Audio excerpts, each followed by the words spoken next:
Okay, so good morning, everyone, and welcome. My name is Jenna Hesse. I supervise our crisis unit and adult protection unit here for Shawano County.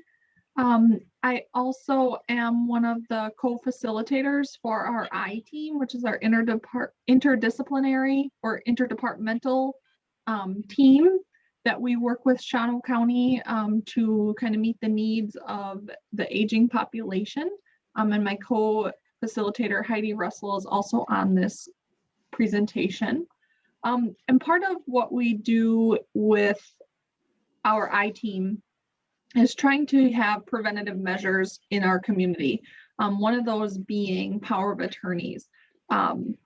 So having the ability to have people have a power of attorney form created can save us in the long run from having families go to court, the costly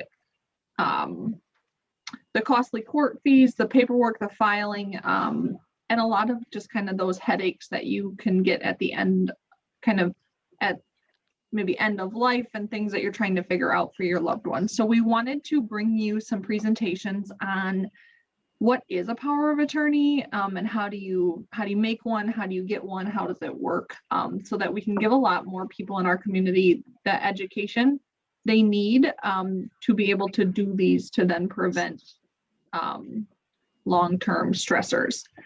So we have Polly Shoemaker here with us today, and Polly is an attorney for GWAAR, Greater Wisconsin Agency on Aging and Aging Resources, and then she's also on the Guardianship Support Center as an attorney. So we are going to welcome Polly, and she's going to tell us more about power of attorneys.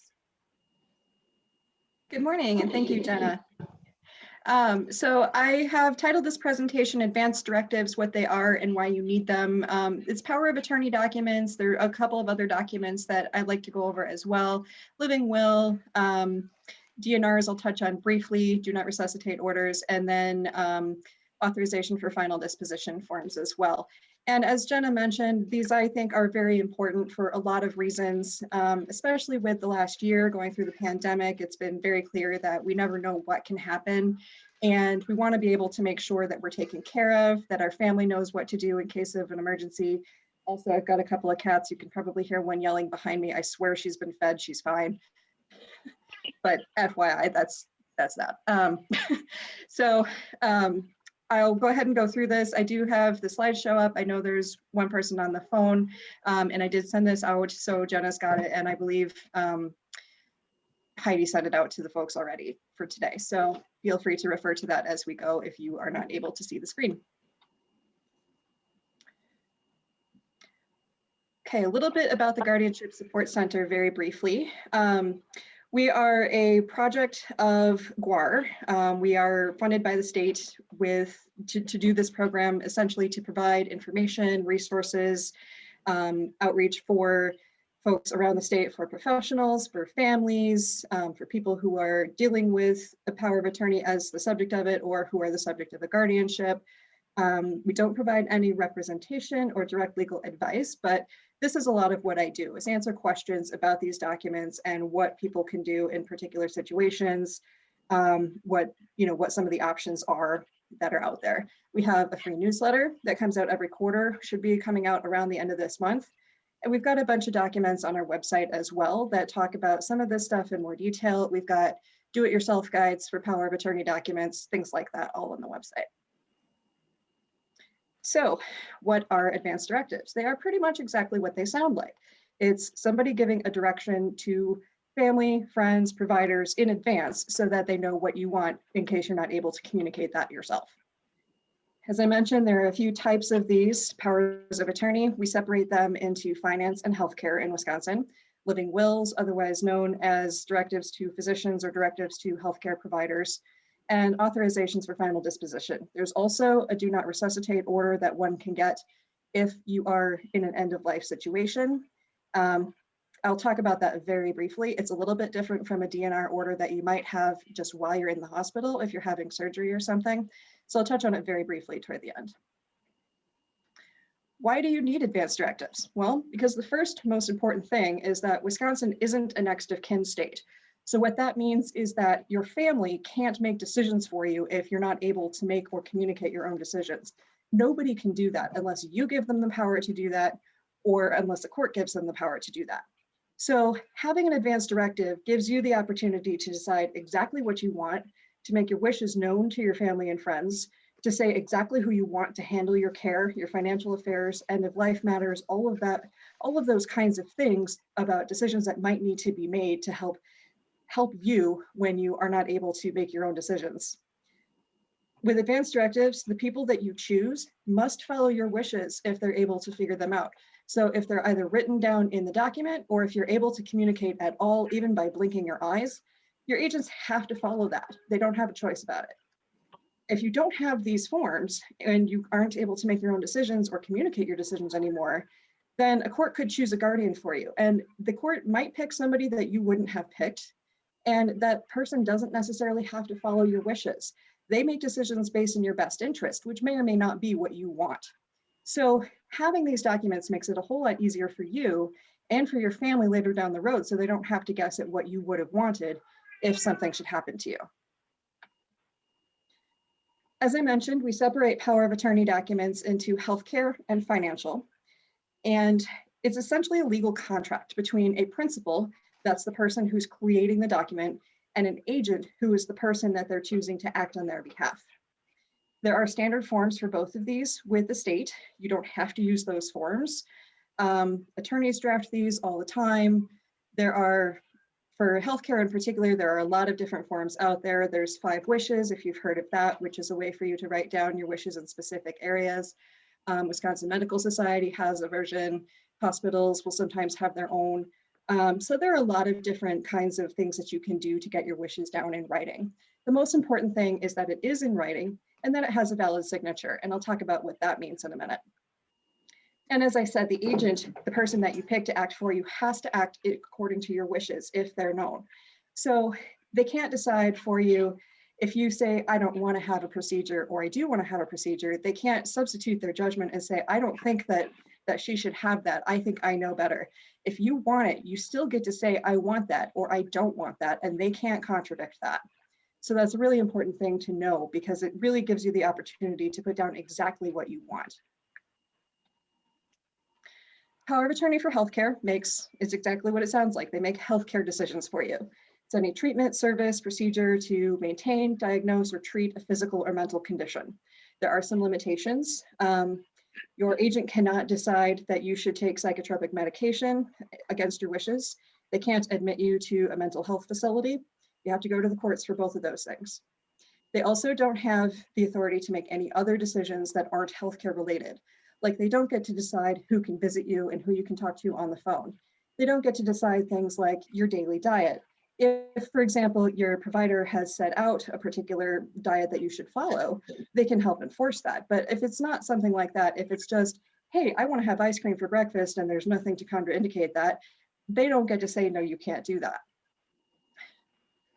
They can also, you can also, as the person creating this, the principal, you can designate an alternate agent. If, for example, your first person isn't able or willing to act, maybe they're in the hospital themselves, maybe they've passed away, maybe nobody can reach them, you can designate an alternate in that situation. Your primary agent is not able to designate a successor, so the only person who can pick your agents is you. We have a couple of specific things in our power of attorney state forms that we like to spell out to make sure that your wishes are known. One of those things is end of life care.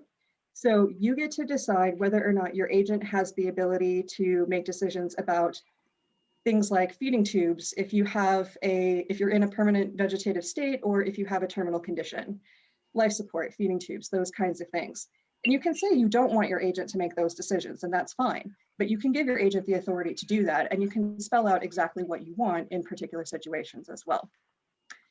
We also have a question in our standard form about admission to a facility like a nursing home or a community-based residential facility for long-term care. So your agent can admit you to a facility for rehab if you're coming directly from an inpatient stay.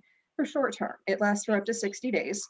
And then you can't stay there anymore unless you've given your agent authority to have you admitted for a longer period of time.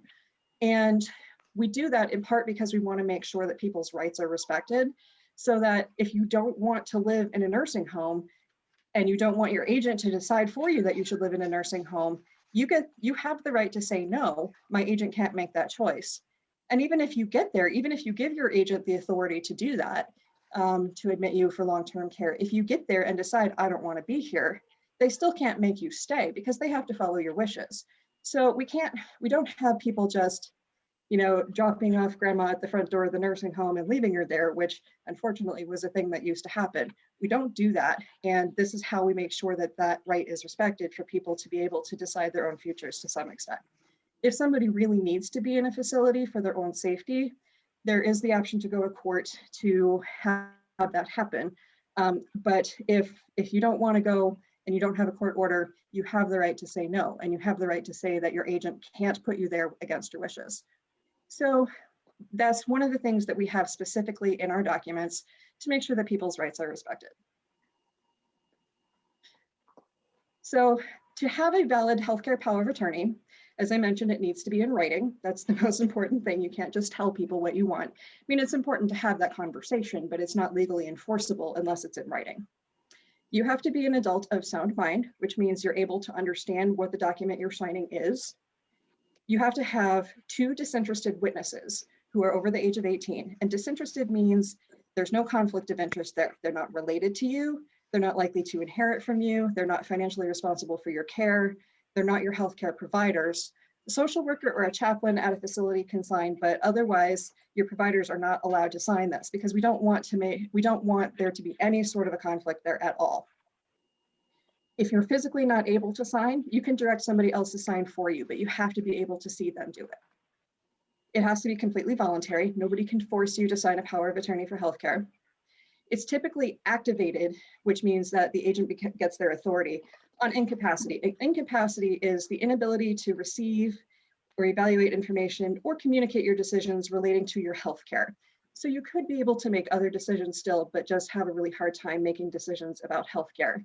And then that would become activated. And it takes 2 physicians or a physician and an advanced practice clinician who can be a psychologist, a nurse practitioner, or a physician's assistant to decide that you don't have that ability to make your own healthcare decisions anymore.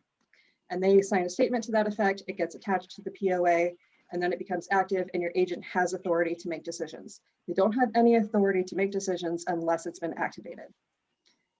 If you decide that you don't want it to be that particular procedure, say you want only one provider to have to sign off, you want your PCP to have to sign off, you can put that in the document specifically. It's pretty flexible.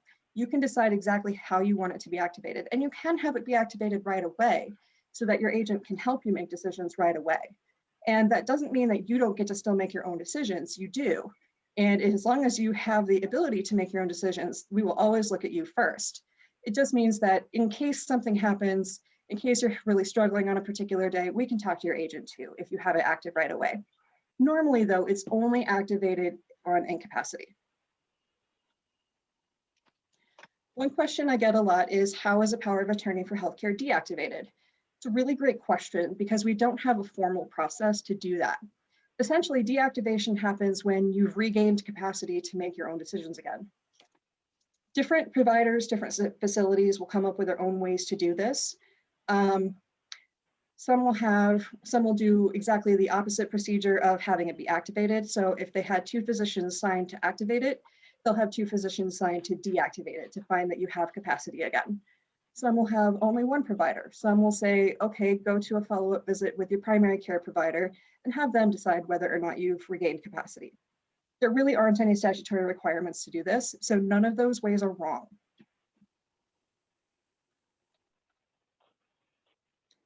Okay, power of attorney for finances and property. I'll move on to that. If you hear the term durable power of attorney, this is what that's referring to generally.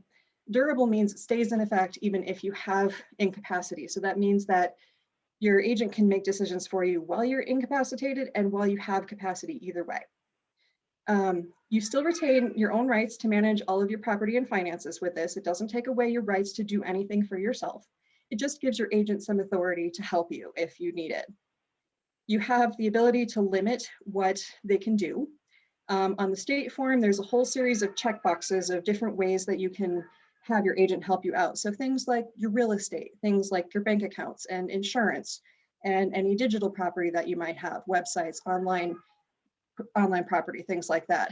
All of those different kinds of things you can have your agent help you out with. And you have the ability to decide whether you want an agent to be able to act in those areas or not. It's typically active right away. We default to that, but it doesn't have to be. You can set it to be activated only on incapacity or some other event. Like if you travel a lot and you know you're going to be out of the state or out of the country and not able to take care of things, you can set it up so that your agent can act on your behalf while you're out of town, but only while you're out of town. And then as soon as you get back, they don't have authority anymore. There are a lot of different ways to do this. It's really flexible. Generally, if people have very specific things that they're concerned about, like complex property or business interests, or very specific scenarios that they want their agent to be able to act, I generally will recommend that you talk to a private attorney to make sure the document does exactly what you want it to do, because it can also be pretty easy to get it wrong. There are some protections built into state law for this, like your agent isn't allowed to do any self-dealing, they're not allowed to do any gifting of your property, they're not allowed to change beneficiaries on your accounts or your life insurance, anything like that, unless you specifically give them the authority to do that. They're also not allowed to have to set up a successor agent unless you give them the authority to do that. So this differs a little bit from the healthcare power of attorney in that you can give your agent the right to pick somebody else if they're not able to do it. But if you don't give them that right specifically in the document, then they don't have it. It doesn't require any witnesses. It is strongly recommended that it be notarized. It's technically not required in the statutes. I think it should be, but it's not. So we generally very strongly recommend that you do sign it in front of a notary, because there are a lot of banks and other financial institutions that won't take it unless it has been. And I think for good reason, because we want to make sure that you're the person who signed it and that you knew what you were doing and you were of sound mind and you weren't being coerced when you signed it. Because people can have a lot of authority under this document. So we want to make sure that it really is you giving that authority away. I get asked from time to time about liability. You know, okay, so I'm acting as agent for my mom or my sister or my grandmother. Does that mean I'm responsible for their bills if something happens and they're not able to pay their own bills? Generally, the answer is going to be no. You don't have any financial liability for debts that the person themselves accrues. Those are their debts and only their debts. And you don't have any liability for any actions you take under this document as long as you're acting in good faith according to the wishes of the person as best you know them. Now, having said that, there have been instances where, for example, if an agent signs a contract for a nursing home, for example, to pay the nursing home because they like to get paid. If you sign that and you don't indicate that you're signing as the agent, there have been instances where the facility will go after you, even though you are the agent, because you didn't sign that way. So it's generally recommended that if you're going to act as agent for somebody, that you write clearly when you sign something, John Smith acting as agent for Jane Smith, just as an example, something along those lines, to make it clear that you're signing on behalf of that person and not in your own capacity. Same is true if you happen to be a guardian for somebody. You should sign as guardian for, not just your name, because there's always the chance that that will be misunderstood and somebody will try to go after you for a debt that is not yours. Generally speaking, though, any debt that the person accrues, not your responsibility. You're certainly welcome to help that person pay that out of their money, but it's not your responsibility to pay it out of your own money. One very important note with both of these documents: once you sign them, you can't go back and make any changes. We've had a couple of questions come up lately about amending a power of attorney for healthcare. Generally speaking, there's no authority in the statutes to do this, and we strongly recommend that if you're going to make changes, you start over with a clean document. There's always going to be the chance that somebody's not going to recognize the changes that you've made. They're going to see that maybe you crossed something out, you crossed out an agent's name and put in a new one. We don't know that that was you who did that. Even if it's signed in witness, there's no guarantees that that was you. There's no guarantee that you understood what you were doing when you did it. So we strongly recommend that people just create a new power of attorney if you're going to make changes, just to be on the safe side, just to make sure that nobody can misunderstand what you were trying to do, so that nobody questions whether or not it was you making the change. It's a pretty simple document for the healthcare anyway. And under most circumstances, it's not going to be a really big deal to start over. If you have a very specialized power of attorney for healthcare, you might have to go back to the attorney who drafted it, for example. But by and large, you're really not going to have to make a whole, you're really not going to have to go through that whole rigmarole. You'll be able to just simply redo it and have it witnessed and be done. So when does an agent's authority end? That's the other question I get a lot. Well, if it's activated on incapacity, then the agent's authority ends when capacity is regained. For a power of attorney for finance, if you had it set up so it would be active on some event like you going out of town, it ends when you get back, or whatever you've set the expiration to be. It ends if you revoke the document. It ends if the agent resigns. It ends if the agent is removed by a court because they didn't follow your instructions or they did something they weren't supposed to do, like stole all your money, which unfortunately can happen. It ends when you die. Your agents have no authority after you pass away. And a power of attorney agent might have their authority ended by guardianship if a guardianship is put into place. It kind of depends. If it's possible to continue to have it going, the court often will do that. One example of a situation where that could happen would be if you checked the boxes that you didn't want your agent to be able to admit you to a nursing home for long-term care, but now you're at a point where you need to be for your own safety or safety of people around you. You need to be in a facility of some kind. Then you have to go to the court to get authority to do that. And they will have to put in a guardianship in order to be able to make that decision in order to have you admitted to the facility. But your agent can still make a lot of your healthcare decisions. And so they'll often keep that power of attorney in place so the agent will be able to make all of the decisions that they'd be able to under that document, but they have the guardianship for the other things that the power of attorney document doesn't cover. How do you revoke a power of attorney? Well, you can revoke it at any time, even after you've been found to have incapacity. You can tear it up. You can say, I don't want this document to be valid anymore in front of 2 witnesses. You can tear it up, burn it, deface it, write all over it, scribble all over it. You can create a new healthcare power of attorney, and that will automatically revoke your old healthcare power of attorney. That's not true for financial. If you want a new financial power of attorney document to revoke any past ones, it needs to explicitly say that.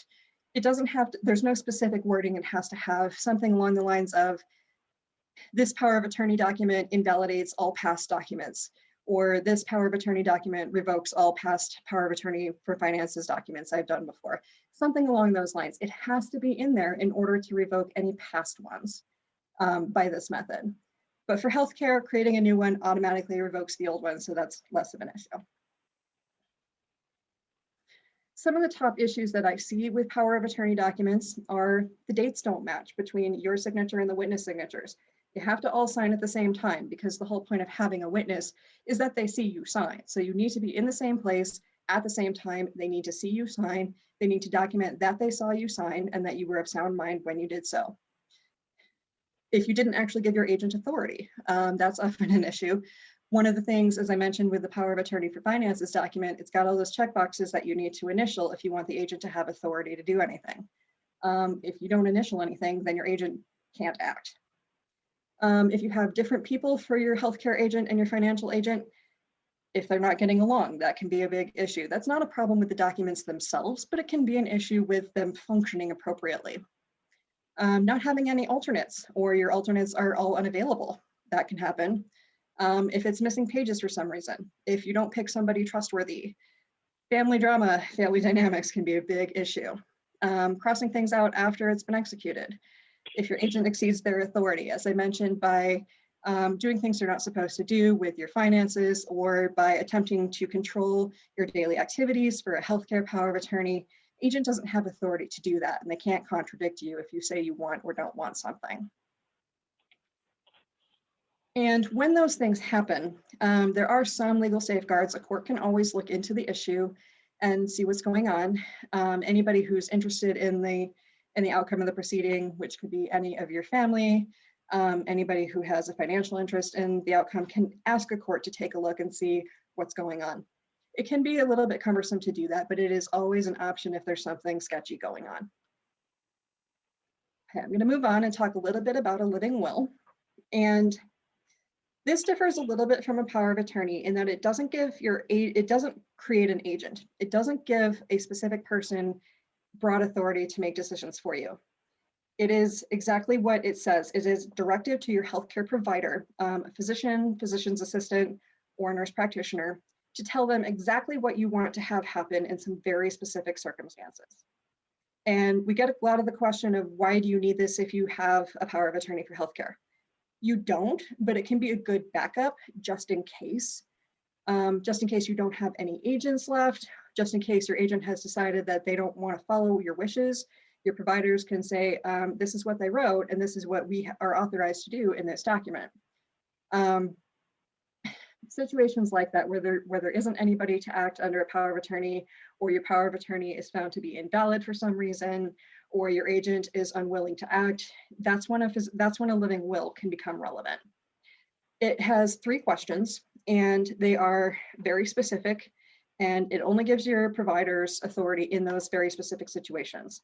They all have to do with end of life care. So the questions are essentially, do you want feeding tubes used if you're in a persistent vegetative state or have a terminal condition?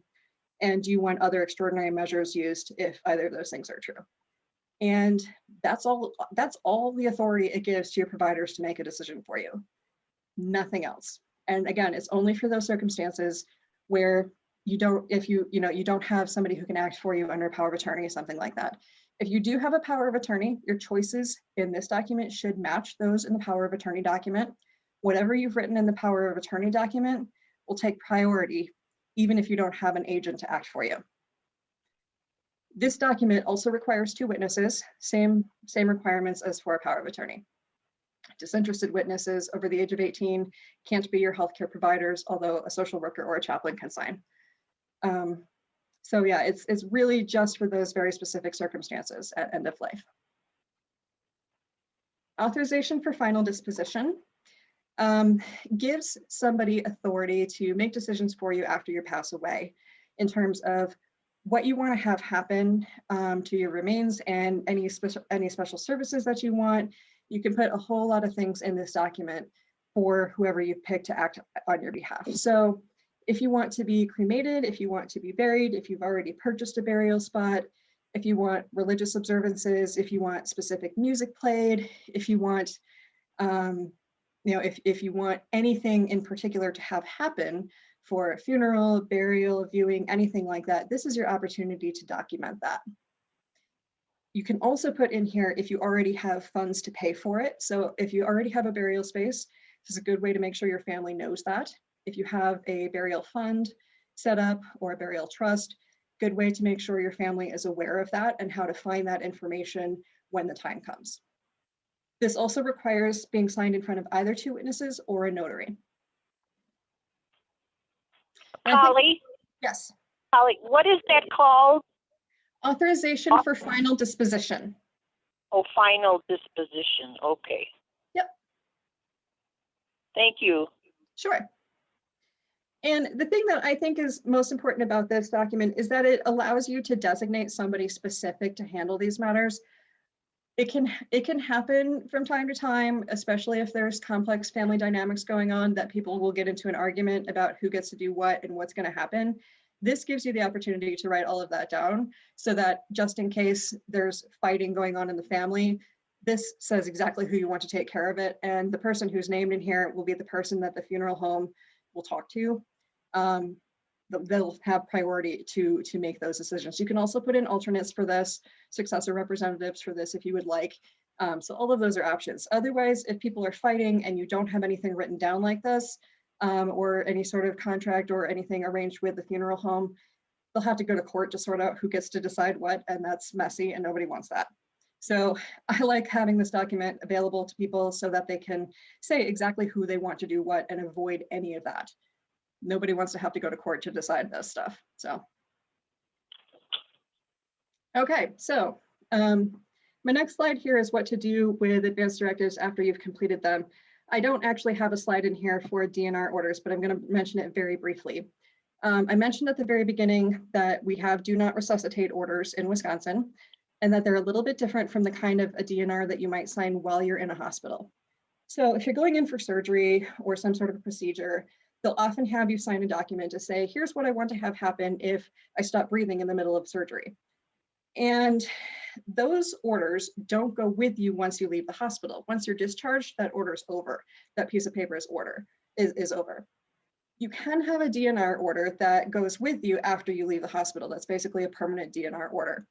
And it only applies in a few very specific circumstances, again, generally end of life, where you have a terminal condition or you have some sort of a medical condition where trying to resuscitate you is going to do more harm than good or going to be unsuccessful. If you're in those particular circumstances, you can talk to your doctor or your primary care provider. Nurse practitioners and physician's assistants can sign these too.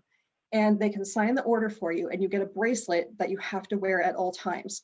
And you can either order a metal bracelet or you can get a plastic one that's got a little insert in it that says, I am DNR. So then if something happens, you're at home and you stop breathing, your heart stops, and EMS gets called, emergency medical services, if they see that bracelet on you, they will not provide CPR because you said, I don't want that. So again, it's only available in those very specific circumstances. You can only get the permanent one with the doctor's order or physician's assistant or NP, and it goes with you all the time. So that's, I think, an important difference between that and the kind that you might have in a hospital, because you don't have to have a doctor's order to have one in the hospital. You just sign the form, but you do for this because it's only available in those circumstances. And we get questions like, what if I just get a tattoo that says DNR? Somebody who is there to perform life-saving procedures, EMS, paramedics, they're not gonna, they don't have to follow that unless it's the bracelet, because we don't know that you were really of sound mind when you got that done. We don't know that you got it done in Wisconsin. We don't know that your wishes are still the same. So, you know, tattoos are great for people who want to do that, but the bracelet is really what you need in order to have this be a permanent thing that EMS, that emergency personnel in a hospital are going to follow if something happens and you choose not to be resuscitated. Okay. So now you've signed your advance directives. What do you do with them? You should make sure that the people who need them have copies. You can give copies to your agents. You should give copies of your healthcare documents to your providers. With EMRs, electronic medical records, it's a whole lot easier to do this now because they can just upload it once, and then hospitals and other places that you go will probably be able to access that. Although if you go to a lot of different doctors and different systems, you may need to have it uploaded in multiple places. So, you know, it's pretty easy to make sure that your doctors have copies.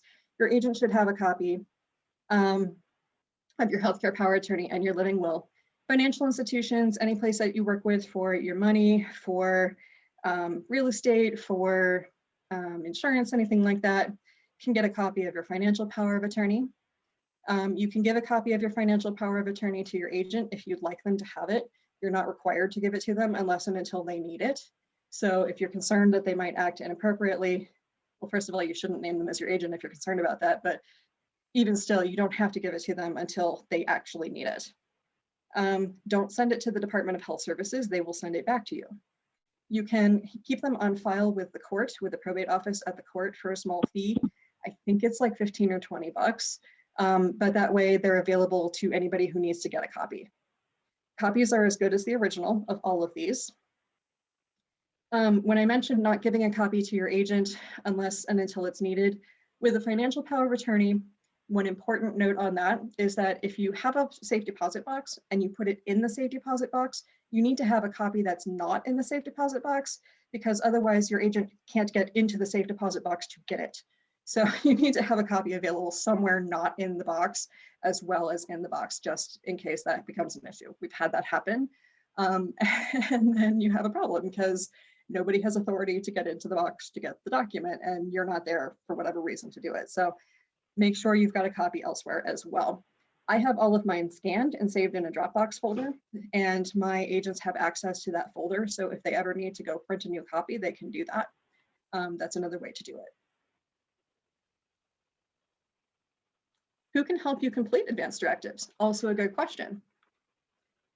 As I mentioned, the forms are available from the Department of Health Services. All of the forms I've mentioned are available from DHS.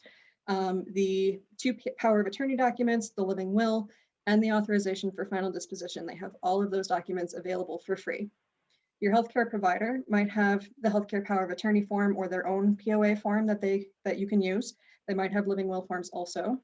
Senior centers will often have these. Aging and disability resource centers will often have these or can print them for you. Attorneys can draft them for you, especially if you have specific needs for a financial POA. I strongly recommend going to an attorney. If you have specific things that you need to do, they'll draft it for you. It'll be done. They'll keep a copy on file. You'll have a copy. It'll be, a good way to make sure that it gets done correctly. Funeral homes probably have copies of the authorization for final disposition or can get it for you or can work with you to create one. We have them, and I'm happy to send those out by email, mail, whatever you prefer.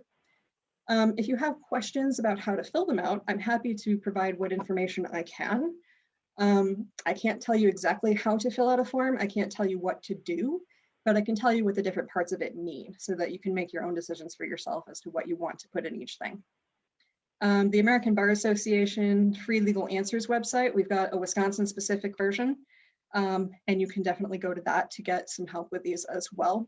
It's exactly what it sounds like. You can ask a question, attorneys will answer, it's free.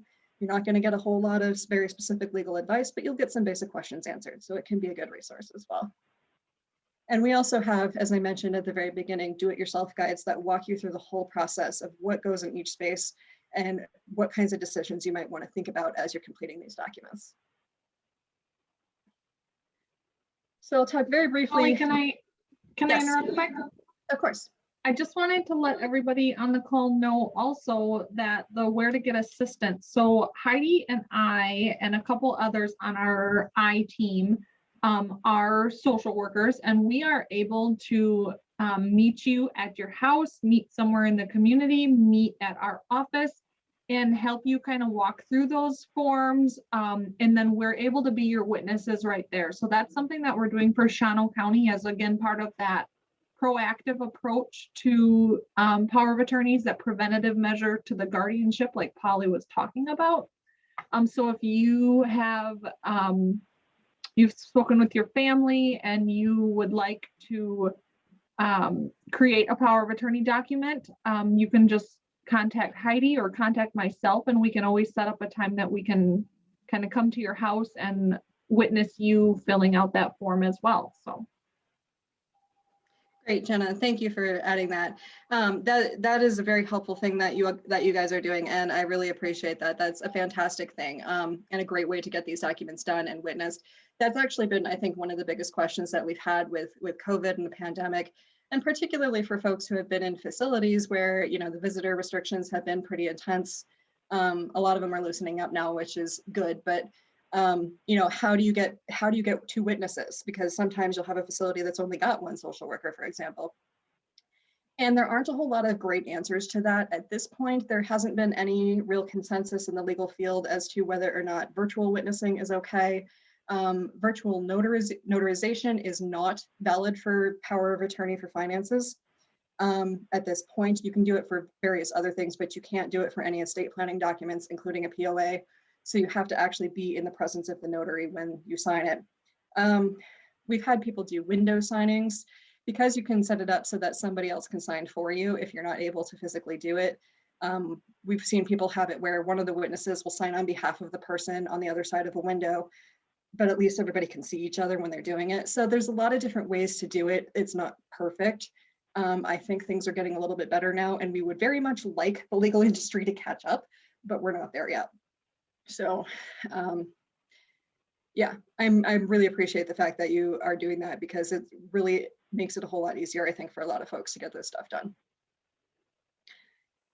So I've got one more topic here that I'm going to go through very briefly, and that is what happens if you don't have a power of attorney, or your agents aren't able to act, or there's some sort of neglect or abuse situation going on, particularly if it's your agent who's perpetrating it? What happens if you're not able to do any advanced planning? What happens if your agent doesn't have enough authority to make a decision? And all of those things are the kinds of situations that lead to guardianship. Now, guardianship isn't the worst thing in the world. It can be very scary, and it sounds very scary for a lot of people. And it can be in some ways, because it does take rights away from you. The court is stepping in, the court is saying you're not competent to handle your own affairs. The court is saying you don't have a power of attorney who can do things for you. And the court is saying we need to take some rights away from you for your own protection. And that is a scary thought for a lot of people. When done correctly, guardianship makes sure that your authority, or that your wishes are respected to the extent possible. It just gives somebody else authority to act on your behalf when you're not able to. The main difference is it's not voluntary. You don't necessarily get to pick who your guardian is. You don't necessarily get to pick what they can do, because they make decisions based on your best interest, which isn't the same necessarily as your wishes. It can remove rights away from you. There will be court oversight. It is a court process. It can be expensive. It can be confusing. And a guardianship won't end unless you can go back to court and say, hey, I'm able to handle my own stuff again. So it's the kind of thing where you can't just revoke a guardianship. You have to go back to court and show them that they should end it. So it can be confusing. As I said, it can be expensive. Sometimes you don't have to have an attorney to do it, but it can be helpful. There's a lot of documentation required that your guardian has to provide annual reports to the court. It can be time consuming. It can take weeks or a couple months to finish the whole process. And it's often just easier to let your family know what they need to do in a situation. So having the documents in place is the best thing that you can do to prevent a guardianship. It may not prevent one totally. As I mentioned, if you've decided that your agent shouldn't have authority to do something, or there's some issue with your agent, or your agents aren't available, a guardian can still step in if necessary.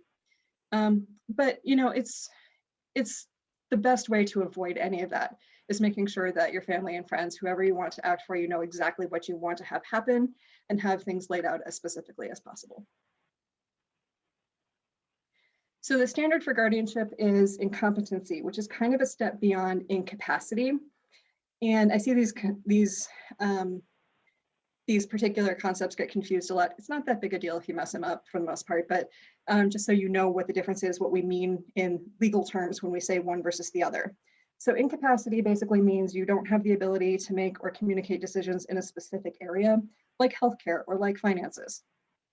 Guardianship means that you have some sort of an impairment, like a traumatic brain injury or a degenerative brain disease, like some form of dementia, or sort of serious and persistent mental illness that hasn't been treatable, something like that. You've got some sort of an impairment that's probably long lasting. It's not going to go away. It's not going to get better. Because of that impairment, you're not able to make your decisions, and is at the point where your health and safety or your financial well-being are at risk, and there's no less restrictive alternative. So there's no other options at that point but guardianship. So incompetency is kind of incapacity to the next level. Long lasting, in more than one area, unlikely to get better, and you're at risk now. So that's the basic difference between those two things. And a court is the only thing that can decide whether or not you meet this standard. They will rely on evaluations from a physician or a psychologist to do that. They'll rely on testimony from other people in order to make that decision, but only a court can decide this. We split it into guardianship of the person and guardianship of the estate. An individual can have one or both. A guardian can be one or both. Can be temporary if it's only needed for a little while. Like, for example, somebody's had a stroke and there's a pretty good chance that they're going to recover their faculties, but right now they're not able to make decisions, or they've got COVID and they're in the ICU, they're on a vent, they can't make decisions because they can't talk. Those are some situations where temporary guardianship might be appropriate. Somebody who might be in a hospice situation, guardianship might be appropriate. Temporary guardianship might be appropriate if they're not expected to live more than 60 to 120 days. So those are the kinds of situations where temporary is possible. It is very time limited, 60 days generally, with an extension of another 60 if necessary. but you can't go past that with a temporary guardianship. And guardianship of the person is pretty much, they're both pretty much exactly what they sound like. Guardian of the person can make decisions about things like whether or not you can get married, whether or not you can get divorced if you are married, whether or not you can get a driver's license, whether or not you can work and where you can work, what kinds of support services you might have, what kind of living environment you might have, healthcare decisions, mobility and travel, all those different kinds of things can come under the heading of guardianship of the person. Guardianship of the estate is all the financial matters. And these documents tend to be very tailored to the individual. So the court will only take away the rights that are absolutely necessary in order for you to be protected. So you don't lose all of your rights. And it's not like a blanket thing where your guardian has authority to make every single decision for you all the time. It's only very specific areas. And we do that again to make sure people's rights are protected as much as possible. So that's about all I'm going to say about guardianship. If you have further questions about it, please feel free to contact me after. As I mentioned, DHS has got forms online on their website. You can also request that they mail you forms. You can send them a self-addressed stamped envelope with sufficient postage for the documents that you want, and they'll go ahead and get those to you. And we have them as well. I also have my contact information available here. We have a helpline, which is available 24/7. It doesn't ring live, it goes to a voicemail box. But that will get to me, and I'm happy to answer any questions that you may have. You can also email me, guardian@guar.org, and we've got a bunch of documents up on our website, which might also be helpful.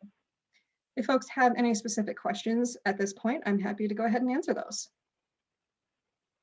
Do you have a phone number where we could reach you, Polly?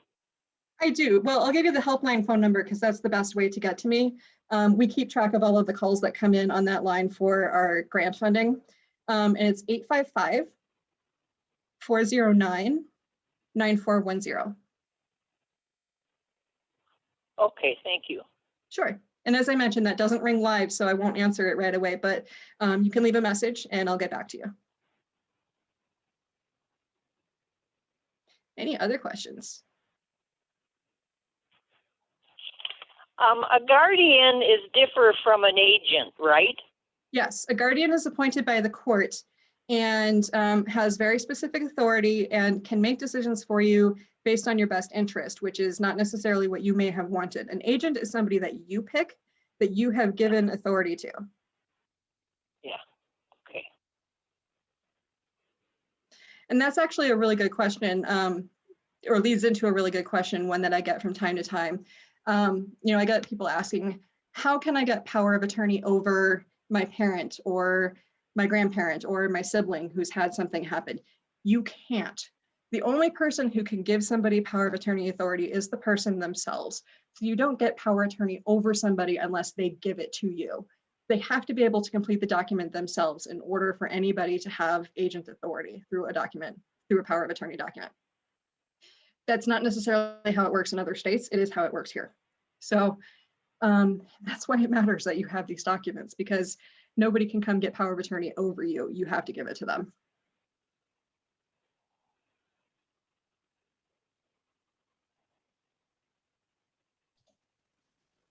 And if you'd rather not ask your question in front of everybody, feel free to call or email me too. That's fine.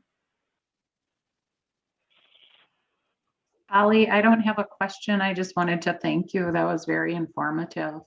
You're very welcome.